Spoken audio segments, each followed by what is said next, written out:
So, John, let's talk a little bit about the feature that actually just went into the public test realm, Curveball. Can you just give the audience, just in a nutshell, like a summary of what the Curveball feature is?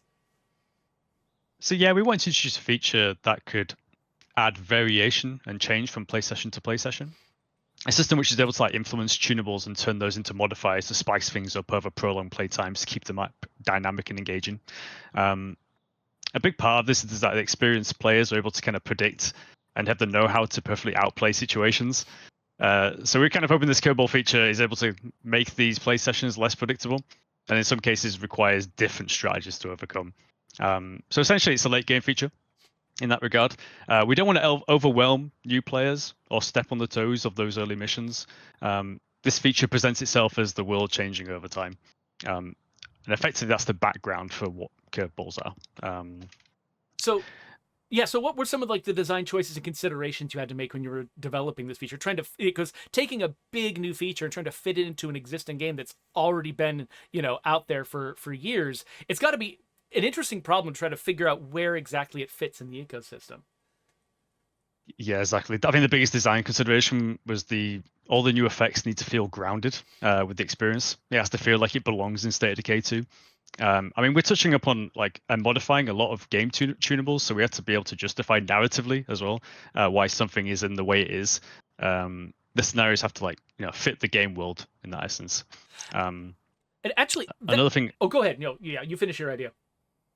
I was going to say another thing was impact as well, because we're introducing this new feature and it can shake things up a little bit. And it was more about finding that balance between, we want to add this new layer on top of the game, but then we also don't want to take away from the experience that players are used to.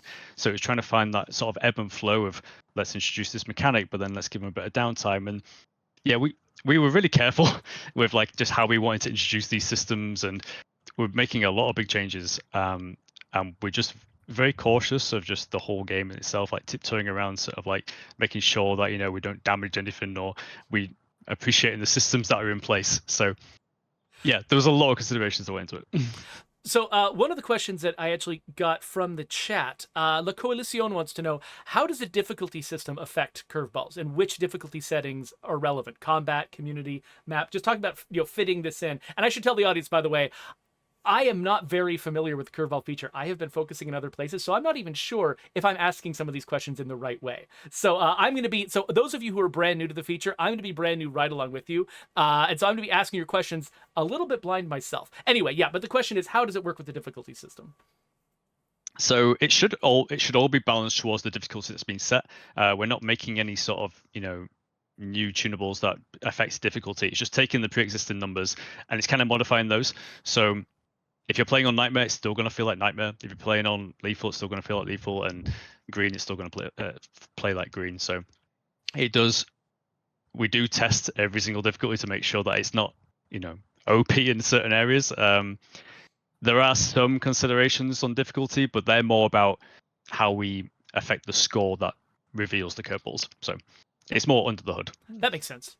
Tom McFarlane wants to know, what triggers the curveballs to begin on a new community? It appears to take much longer with a new community versus an existing community. Yeah, I mean, that's pretty spot on. So what we want to do is we want to introduce it in the late game, and we don't want to overwhelm new players. So what we do is we introduce it late time. So it's actually day 5. Day 5 is the first time anyone will ever see the Curveball feature.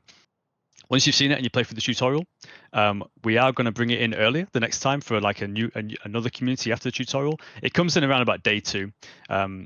We're still playing around with those numbers and when to introduce this feature.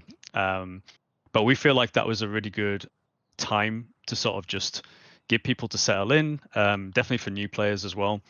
And then once the kind of players have kind of interacted with the world, we bring in something new. And that comes in a bit later in the game. So, okay, so that's why, so some players who have already been playing in the public test room for a while and they've got older communities, if they start one of those communities, they should see Curveball starting to pop up immediately because they're already past day 5. Whereas if you started a brand new community, you've got to live through 5 days before your first Curveball is gonna appear. But once... Yeah, 5 days. Go ahead.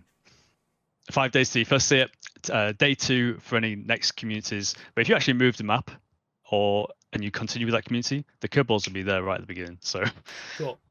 And then it was just basically once you've been through the initial curveball tutorial with any community, from then on, all of your communities will see it sooner and will not have the tutorial. It'll just jump right into curveballs. yeah, that's right. Awesome. So what are you looking for? Like you've put the curveball feature in the public test realm. What are you looking for from the players who test this out? I mean, things like the tuning of the timing. Are you judging that? Like what else are you looking at from player data? Yeah, so we sent out a survey, so we want all the feedback. How impactful they are there some events that feel too OP? Are there events that don't do enough? We're interested in the frequency and the duration as well. Just is it too much? Is it too little? Also, we've got so many different curveballs in there. We just want to know how engaging they are. Is there anything that kind of stood out as, oh, this is really cool, I want to see more of that? And other ones that just feel like, that was a little bit meh. I didn't realize it was up. So it's more just gauging kind of how the community sort of want to, like, how it impacts that community session. One question that I think I picked up from a member of our community prior to this, Ranithcord made a video one of the first videos showing curveballs in action, and he was actually curious. I think during his video, what causes them to appear, particular ones to appear. Is it completely random, or is there some kind of shenanigans going on under the hood that'd be interesting for the audience to know about? So there's definitely some shenanigans. I won't go into what the shenanigans are, but there's an element of randomness. To be fair, we do have a giant pool that we can pull from, but everyone's community has different states, and depending on the map state as well. So they can enter when the score is ready. A curveball can enter the ready state, and it kind of sits there lurking, and it can be triggered by maybe the player doing a certain action in the game that's relevant to bring it forward. Or maybe a community member has noticed something and has got on the radio or wants you to speak to them. If you don't decide to do any of that, we do bring it in as a form of a timed event anyway, so it will still appear if you don't do the right action. But it's a mix of randomness and shenanigans, I would say. Okay, awesome. Ranithcord is also curious how many different curveballs there are. Like, when should a player feel like, oh, I've probably seen all of the curveballs now? Or is that not something you want to tell them at this stage? I don't know. Do I want to say that? I think you don't have to. If you'd rather keep something... it a mystery, that is totally cool. We've done lots of features in this game. Well, one thing that we're really interested in is, well, it's part of the feedback that we want. Do you feel like you're getting repetition? One thing though I would say is that they are kind of designed to be repeated. So there is variation within the curveballs themselves. They have modifiers, they have effects. There is a pool of effects it can choose from, and it will pull up a major effect as like the headline. This is the big problem. So we are kind of interested to see, like, even if you get the same one again, it should feel different and it should feel interesting to engage with because of the variation. So it wouldn't be a bad thing if somebody got the same curveball twice in the same campaign. The question is just, do they feel like they're getting repetitive? Like, is the internal changes within a curveball not enough to make it, or I mean, the thing is, I bet, like, if I've got a favorite curveball, I might be excited to see it again, right? So you're like more asking, like, what's the emotional experience? Does this feel repetitive in a bad way, or does it feel like refreshing in a good way? Yeah, I mean, some just lend themselves to show again. They just kind of work really well on being shown again. It's like you said. Is it too repetitive? Do you feel like you've seen the same one too many times? And that's the feedback that we want to respond to. So Chips and Chip wants to know: will this feature have an option to toggle it on and off, or will it be a fixed permanent part of the game? Yeah, so there is a toggle to turn it on and off because we realize that it might not be for everyone's cup of tea, depending on kind of the state of their community or maybe the difficulty they're at. Maybe it just feels too difficult as it is, and maybe another curveball that is a challenge might just tip them over the edge. So there is a toggle. It does come in after the tutorial. So you do need to do the tutorial first. We kind of showcase it, we reveal the menu, and then from then on, the toggle is there for one interesting thing though. It doesn't turn them off automatically straight away. It kind of pauses the events, so it's going to stop any more from appearing. And the reason for that was because we just found it easier to control, but also the simulation side just feels like maybe the player shouldn't have too much agency over, like, all the events happening in the world. If they can just turn them on and off instantly and they kind of appear and then disappear, it might just not feel too grounded enough. So you're turning on and off the instigation of the events, but the event, like if you've got an event ongoing, it won't suddenly just wink out of existence the moment you turn it off in the settings. Currently, and the decision for that was just to keep it grounded in the simulation. If you have something, you have to kind of power through it, and then it'll go away. We can revisit kind of this stuff, but yeah, all it does is just kind of pause and say, you just say no more for me, and then there's no more Curveball is going to be it. So that toggle, it's not per campaign, per save slot. That toggle is across the entire game. So like if I want to play, with Curveballs in one community for a while and then switch to a different community and not have them, I'll be turning that off in the settings in between campaigns. Currently, yeah. Okay, cool. No, that makes a lot of sense. That's kind of what I expect from, like, if it's in the settings menu, like if it was going to be per campaign, I would say, oh, maybe it'd be in the difficulty menu or something. If it's in the settings menu, I expect it to be universal. So that makes sense. Is it under like settings gameplay or? Yeah, sorry, yeah. It's in settings and then gameplay, then it'll be in there. But yeah, we are keen to hear all this feedback as well from players who, does this fit your experience? Do you want more control?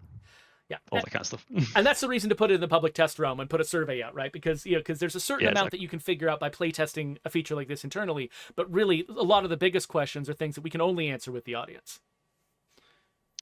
Yeah, exactly.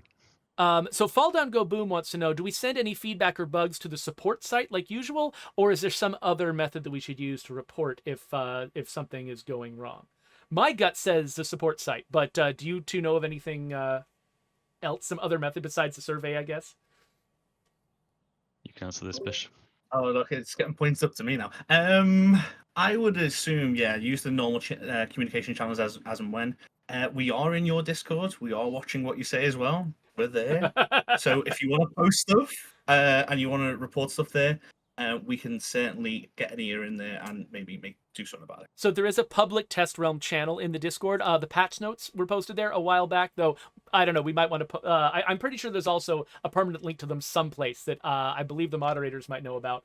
And we'll try to put a maybe we should put some links in the doobly doo if you're watching this later on YouTube to sort of let you know where to go to find our Discord and chat about this stuff. And Brian Menard had a quick question. Approximately, what is the cooldown time between curveballs? Is that something you can give an estimate for? Is it so widely variable you can't? Like, what would you say? So it's kind of varying. It's different. Some curveballs have a different time active than others, so they end quicker. So then the delay is going to be a bit longer. It's not a fixed rate between. We do actually do some shenanigans with the community morale. So based on your morale, is going to affect a timer that's going to be kind of hidden under the hood on how fast these are kind of delivered in which frequency. So it's hard to say. But we are good morale or bad morale what you want if you want curveballs to happen more, or is it about like, are bad curveballs going to happen to a sad community and good curveballs going to happen to a happy community, or is that a secret? So I wasn't going to mention it, but I feel like it is fine to mention. So yeah, basically, it's nothing to do with difficulty balancing. It's just we don't want to overwhelm players if they're kind of struggling with them. If they have a really low community morale, last thing we want to do is just throw more negative or more challenging things at the players' community, and vice versa. If there's a player that's doing really, really well and really has really high morale, they will probably get a higher frequency of more challenging banes.